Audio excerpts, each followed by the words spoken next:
এই বিতর্কটার জন্ম রিপাবলিক বাংলা থেকে হচ্ছে, এটাকে একটা ক্যাম্পেনে বদলে দিতে হবে।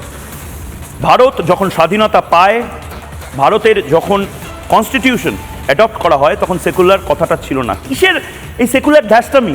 ভারত ভাগ হয়েছে, দুটো দেশ, সেই দেশ নিজেদের দেশ হয়ে গেল, আর ভারত থাকবে ধর্মশালা।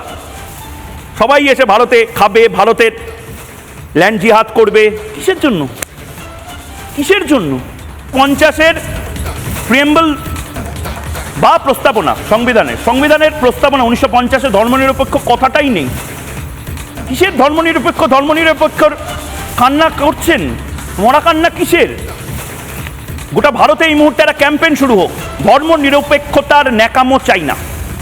আজ ময়ূক এই কথা বলতে শুরু করলো, কাল আমি দেখতে চাই টুইটার এবং ফেসবুকে ছেয়ে গেছে এই ক্যাম্পেইন। সোশ্যালিস্ট, সেকুলার এই শব্দগুলো ঢোকাতে শুরু করে কংগ্রেস।